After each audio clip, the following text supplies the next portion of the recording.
Halo, balik lagi sama aku, Rini Terayu Antika, mahasiswi dari program studi S1 Ilmu Keperawatan, Fakultas Ilmu Kesehatan, Universitas Katolik Musikaritas.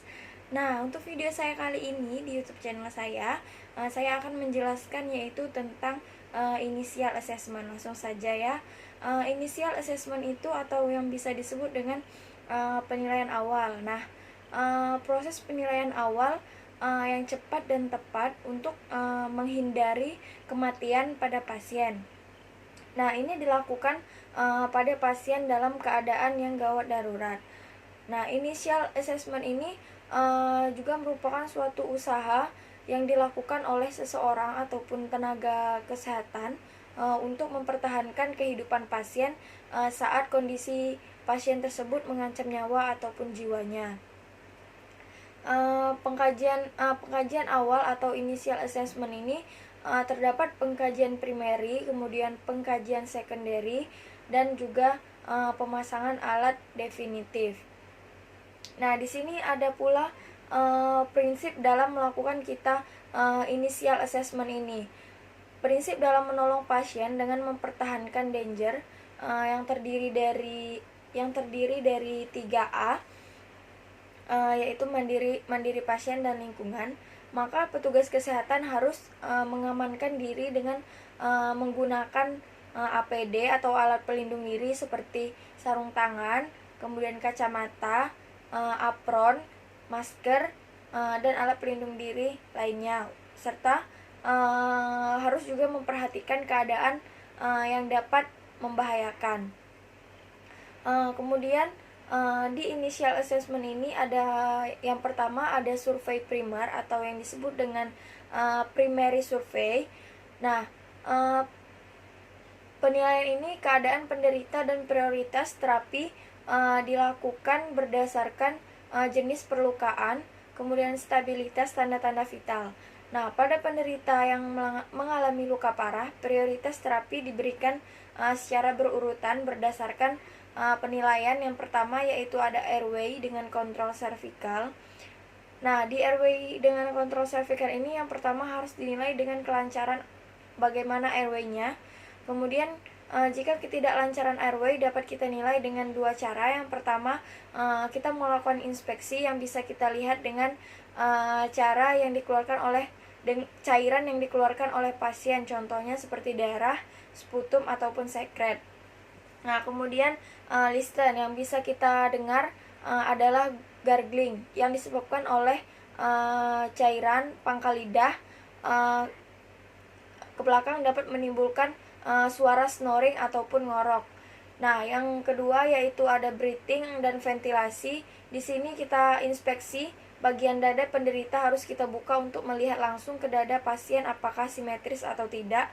Kemudian hitung jumlah napas pasien dalam 1 menit, sesuaikan dengan umur, kemudian berikan kesimpulan apakah pasien tersebut mengalami bradipnu, takipnu, kemudian terdorongnya trakea, kemudian adakah peningkatan GVP, kemudian adakah jejas pada daerah dada ataupun luka tusuk. Kemudian auskultasi dilakukan untuk mendengarkan apakah bunyi paru pada pasien tersebut normal, adakah bunyi nafas tambahan seperti wheezing ataupun ronki. Kemudian bunyi jantung dinilai untuk mengetahui ada tidaknya kelainan pada jantung tersebut. Kemudian kita juga bisa melakukan palpasi dilakukan untuk menilai adanya fraktur di daerah dada dan krepitasi. Kemudian yaitu kita juga bisa melakukan perkusi dilakukan untuk menilai adanya udara ataupun darah dalam rongga pleura. Jika terjadi pneumotoraks, udara harus dikeluarkan dengan menusuk jarum ke ICS kedua dan harus direncanakan pemasangan WSD. Nah, kemudian hemotoraks akan dipasang WSD, tetapi jika produksi 200 cc per jam rencanakan torakotomisito. Nah, di sini penilaian di atas harus segera ditentukan dan pasien harus diberikan oksigen simple mask. Jika alat tersedia pemasangan saturasi oksigen, segera mungkin dipasang kepada pasien. Selanjutnya yaitu melakukan pengkajian sirkulasinya dengan kontrol perdarahan. Perdarahan di sini merupakan penyebab utama dari kematian pasca trauma dan pasca bedah yang mungkin diatasi dengan terapi yang cepat dan tepat di rumah sakit.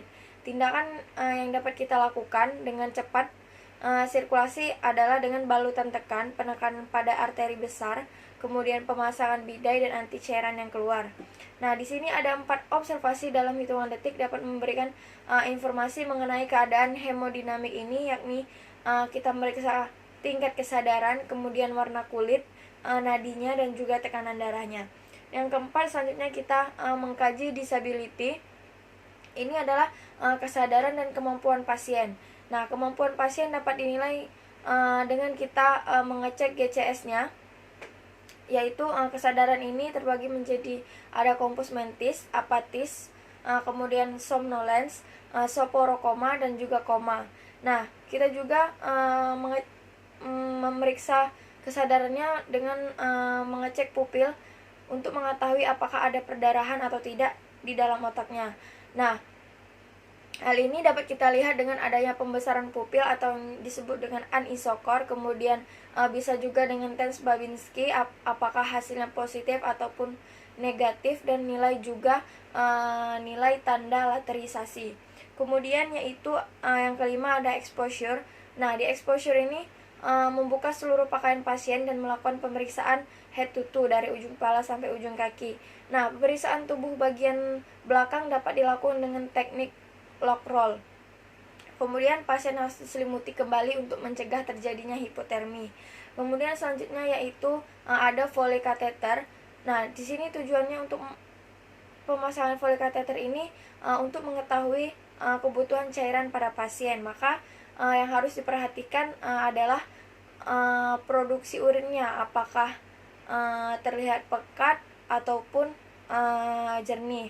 Nah, di sini ada pun kontraindikasi dalam pemasangan Foley catheter ini, yaitu pada pasien trauma ialah adanya perdarahan pada OUE atau yang bisa disebut dengan orifisi uretra externa, kemudian dengan pembengkakan pada skrotum laki-laki. Kemudian yang ketujuh yaitu ada gastric tube. Nah, pada pasien emergensi mengalami penurunan kesadaran akibat trauma dan non trauma, dan sebaiknya dipasang NGT. Nah, khusus yang dipasang NGT ini harus dipasang untuk mengurangi distensi abdomen, kemudian mengeluarkan asam lambung harus dibilas dulu dengan air biasa, kemudian melakukan pemberian obat dan juga nutrisi apabila pasien mengalami stres, dan sebaiknya perawat juga harus berkolaborasi dengan tim medis lain untuk pemberian obat golongan antagonis kedua seperti omeprazol. Nah, pada pasien trauma, perawat harus bisa menentukan pemasangan NGT-nya apakah harus lewat oral dan ataupun harus lewat nasal. Yang selanjutnya yaitu ada heart monitoring. Nah, di sini monitor EKG dipasang pada setiap penderita trauma, disritmia atau termasuk takikardi yang tidak diketahui penyebabnya. Kemudian fibrilasi atrium atau ekstrasistol ST dapat disebabkan oleh kontusio jantung, dan jika kita temukan brakikardi, segera dicurigai adanya hipoksia dan hipoperfusi. Nah, kemudian selanjutnya yaitu ada fotoronsen. Nah, pemakaian fotoronsen ini kita harus selektif dan jangan menghambat proses resusitasinya. Nah, di sini kita melakukan fototoraks dan pelvis dapat membantu proses resusitasi karena dapat mengenali kelainan yang dapat mengancam nyawa. Nah, foto pelvis ini mungkin menunjukkan adanya fraktur pelvis yang kemudian membutuhkan pemberian darah. Nah, selanjutnya yaitu yang pertama tadi, jika pertama tadi yaitu survei primer, dan selanjutnya yaitu survei sekunder. Nah, survei sekunder ini adalah pemeriksaan head to toe, yaitu dari kepala sampai kaki. Kemudian hal ini bisa dilakukan pada pemeriksaan exposure, termasuk pemeriksaan tanda-tanda vital, dan harus direevaluasi kembali. Yang pertama kita harus melakukan anamnesis. Di anamnesis ini harus lengkap karena akan memberikan sebuah gambaran mengenai bagaimana sih cedera yang diderita oleh pasien tersebut. Kemudian di sini yang didapat dari penderita, keluarga lain-lain, anamnesisnya meliputi seperti yang bisa disingkat dengan AMPEL, yaitu A-nya itu alergi, kemudian M-nya itu medikasi atau obat-obatan, kemudian P-nya itu penyakit sebelumnya yang diderita seperti epilepsi, jantung ataupun DM dan hipertensi, kemudian L-nya itu last meal, kemudian E-nya itu event, dan E-nya itu event. Nah, yang kedua yaitu kita melakukan pemeriksaan fisik pada pasien, yaitu dengan inspeksi, auskultasi, palpasi, dan juga perkusi. Yang pertama yaitu kita mengecek bagian kepala pasien. Nah, di sini seluruh kepala pasien diperiksa, mulai dari kulit kepala dan tengkorak, melalui kita melakukan dengan inspeksi dan juga palpasi untuk memastikan apakah ada luka ataupun fraktur di kepala. Kemudian selanjutnya yaitu kita memeriksa bagian wajah. Di sini seperti mata, kita mengecek refleks cahayanya, pupilnya, dan kemudian yaitu kita mengecek juga hidung, palpasi bagian hidungnya, kemudian vertebra cervicalis dan leher. Nah, pada saat memeriksa leher, collar neck harus dilepas dan tetap dilakukan fiksasi leher. Kemudian periksa adanya deviasi trakea yang menunjukkan apakah ada atau tidaknya tension pneumotoraks. Dan yang keempat yaitu kita memeriksa bagian toraks. Nah, di sini pemeriksaan dilakukan dalam 4 tahap seperti yang dilakukan pada proses breathing tadi. Nah, kemudian yang kelima ada kita periksa abdomennya. Nah, di sini cedera intraabdomen, bagian dalam abdomen kadang luput dari pemeriksaan. Bila kita ragu-ragu untuk hasilnya, kita bisa melakukan USG abdomen dan juga hepar. Nah, kemudian selanjutnya yaitu kita memeriksa bagian pelvis. Nah, cedera pelvis akan tampak pada pemeriksaan fisik. Untuk memfiksasi pelvis, sebaiknya dipasang PSAG atau yang disebut dengan pneumotorik anti-shock garment. Nah, kemudian selanjutnya kita juga memeriksa bagian punggung. Nah, di sini pemeriksaan punggung dilakukan dengan teknik lock roll atau memiringkan pasien secara bersamaan. Nah, kemudian bagian ekstremitas. Nah, di sini pemeriksaan dilakukan dengan look Filmov. Jika ada fraktur dengan jelas dilakukan fiksasi, kemudian raba denyut nadi daerah distal untuk memastikan sirkulasi perifernya. Nah, untuk tambahan juga pada initial assessment itu, pengkajian awal kita bisa melakukan pemeriksaan tambahan dengan melakukan pemeriksaan USG dengan CT scan ataupun endoskopi. Dan kemudian di initial assessment ini kita juga harus melakukan reevaluasi pada pasien, dilakukan dengan mencatat, kemudian melaporkan setiap perubahan kondisi yang dialami oleh pasien, kemudian dan respon terhadap bagaimana respon terhadap resusitasi, kemudian monitoring tanda-tanda vitalnya, kemudian bagaimana jumlah produksi urinnya, dan kemudian jika merujuk pasien ia harus dalam keadaan stabil, dan pemeriksaan penunjang harus diikutsertakan. Nah, itulah untuk penjelasan tentang initial assessment ataupun pengkajian awal yang dapat kita lakukan kepada pasien gawat darurat.